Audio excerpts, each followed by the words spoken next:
Kubaringkan tubuh di atas kasur sembari menatap langit-langit di kamar. Tubuhku rasanya lelah sekali.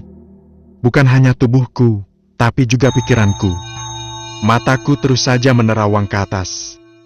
Memikirkan bagaimana kelanjutan karirku selanjutnya. Bagaimana ini? Pabrik tempatku bekerja mengalami penurunan produksi yang sangat drastis. Akibatnya, banyak karyawan yang terpaksa harus dirumahkan. Aku, salah satunya. Baiklah, namaku Lestari Dewi. Meskipun usiaku terpaut muda, terapis orang-orang biasa memanggilku Jeng Tari, mungkin karena profesiku sebagai perias pengantin. Saat ini usiaku masih 24 tahun. Aku belum menikah, orang tua pun tidak menyuruhku untuk cepat menikah. Nikmati saja dulu masa mudamu, itu katanya. Aku menekuni profesi sebagai perias pengantin sedari lulus SMK. Kebetulan sedari sekolah aku sangat menyukai dunia makeup. Tak ayal uang jajanku dulu sengaja aku sisihkan hanya untuk membeli peralatan makeup dan kosmetik lainnya. Berawal dari aku yang ikut ibuku untuk membantu tetangga yang akan bertunangan. Namun ternyata MUA yang sudah mereka booking dari jauh hari terpaksa membatalkannya tanpa alasan yang jelas. Mereka pun kebingungan sebab acara akan dilangsungkan beberapa jam lagi. Sedangkan di antara mereka tidak ada yang memiliki bakat merias. Aku yang mendengar keluh kesah mereka pun akhirnya mencoba menawarkan diri. Awalnya mereka ragu padaku. Namun karena waktu yang sempit dan sulit untuk mencari MUA lagi, akhirnya mereka pun memintaku untuk merias putrinya. Senyumku terpatri, aku pun gegas pulang untuk mengambil alat makeup seadanya yang kupunya. Berawal dari hanya iseng mencoba merias tetangga yang akan melangsungkan pertunangan. Namun katanya hasil riasanku bagus, hingga akhirnya orang tuaku pun menyuruhku untuk mengikuti kursus merias, dibekali dengan semangat untuk terus belajar. Aku pun terus melatih tanganku agar lihai dalam mempercantik para wanita yang ingin melangsungkan acara. Hingga akhirnya jadilah aku seorang MUA tingkat kampung. Itu artinya hampir 4 tahun ini, aku menjadi seorang perias. Menggeluti profesiku yang sudah aku sukai sejak sekolah dulu. Namun akhir-akhir ini job meriasku sepi, jangankan untuk merias para pengantin. Merias untuk acara-acara kecil lain pun sudah sulit ku dapat. Hingga keputusanku untuk bekerja di pabrik. Namun, baru saja sebulan bekerja, aku sudah terkena pengurangan karyawan, alias PHK. Nasib. Tok. Tari makan dulu. Semenjak pulang kerja kamu belum makan, nak. Aku mengakhiri lamunanku, sebab mendengar suara ibuku yang memanggil sembari mengetuk pintu kamarku. Ya Bu Nanti, Tari mau mandi dulu. Ucapku kemudian menghela nafas dan sepertinya ibu mengerti, sebab setelah itu tidak ada suara lagi. Aku memang sedang tidak nafsu makan. Jangankan untuk makan, bangun dari pembaringan pun rasanya aku enggan sekali. Bingung, bagaimana aku mencari uang setelah ini. Apalagi sekarang adalah bulan Suro, di mana bulan yang dilarang untuk menggelar pesta, apalagi pernikahan. Sangat tidak mungkin, jadi tidak mungkin juga ada yang akan memakai jasaku. Pening sekali rasanya, namun hingga aku putuskan untuk bangun dari tempat tidur untuk mandi lalu makan. Beres makan malam, kuputuskan kembali masuk kamar. Seperti tidak ada tenaga, jadi rasanya hanya ingin rebahan saja. Keluargaku pun sepertinya tahu dengan apa yang sedang aku rasakan, jadi mereka tidak terlalu banyak bicara. Mungkin takut mengganggu suasana moodku. Sibuk rebahan dan main handphone yang tak ada faedahnya. Tiba-tiba saja ada nomor tak dikenal menghubungiku. Siapa ya? Halo, assalamualaikum, ucapku. Kemudian dijawab oleh seorang perempuan di seberang telepon sana. Sepertinya sudah berumur. Waalaikumsalam Cah Ayu. Benarkah ini Jeng Tari? Seorang perias pengantin, ucapnya di seberang telepon. Suaranya benar-benar lembut. Iya betul Bu. Ada apa ya? Tanyaku. Begini Cah Ayu, anak ibu akan melangsungkan pernikahan seminggu lagi.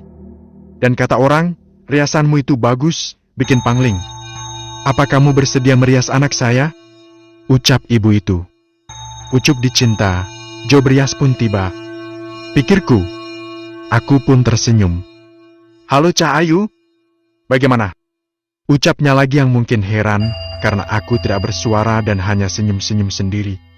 Iya Bu, iya saya bersedia. Memangnya kapan ya? Tanggal 1 Suro. Pesta akan diadakan sangat meriah, soalnya ini putri saya satu-satunya. Jadi, kamu datang tepat tanggal 30 Maseinya ya? Ucap ibu itu. Aku sedikit kaget, bukankah sangat dilarang untuk melangsungkan pesta di 1 Suro? Tapi kenapa ibu itu justru ingin menggelar pernikahan anaknya di bulan itu? Sangat meriah pula, katanya.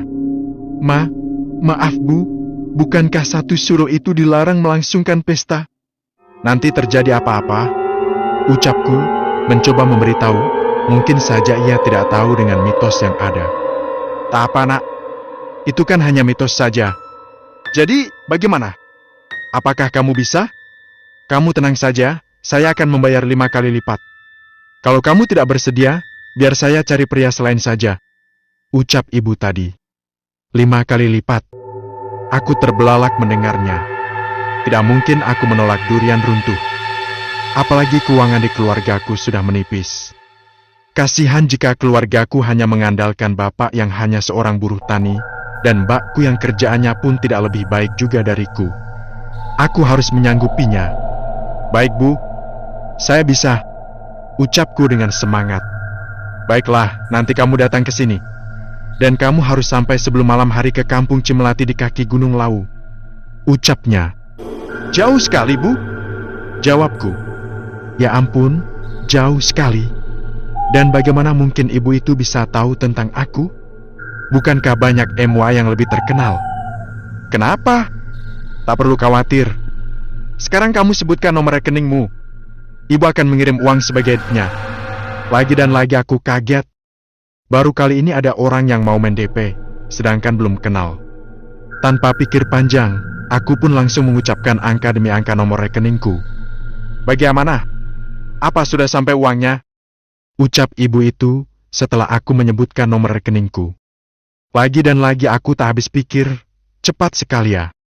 Aku langsung mengecek saldoku di ponsel yang satu lagi. Dan benar saja, ada uang masuk senilai 2 juta. Sungguh di luar dugaan. Iya Bu. Sudah masuk? Ya sudah, jangan lupa ya. Dan jangan sampai telat, karena malamnya akan ada prosesi siraman. Baik Bu. Telepon langsung dimatikan. Dan aku pun telah menyanggupinya. Mau bagaimana lagi? Uang DP sudah berada di rekeningku. Tak mungkin aku menolaknya. Lagi pula nanti aku tidak datang sendiri. Reni pasti menemaniku. Ya, Reni adalah sahabat setiaku. Dia selalu menemaniku saat aku ada job merias. Dia sekedar membantuku, entah untuk mengukur gaun atau yang lainnya. Setelah ini, aku harus mengabari Reni. Halo Ren, aku ada job nih. Ucapku menelpon Reni. Job apa antar? Yang ngeriaslah. Apaan lagi coba? Kapan? 1 Suro nanti. Seriusan kamu? Ucap Reni. Sepertinya dia kaget. Iya, aku serius. Tadi ada yang menghubungiku, katanya dia mau membuat pesta pernikahan untuk anaknya. Dan dia minta aku untuk merias di sana. Fee-nya gede loh, 5 juta. Dan dia sudah mentransfer DP-nya senilai 2 juta. Ucapku berusaha menjelaskan. Serius kamu? Tanya Reni lagi, ia seakan tak percaya.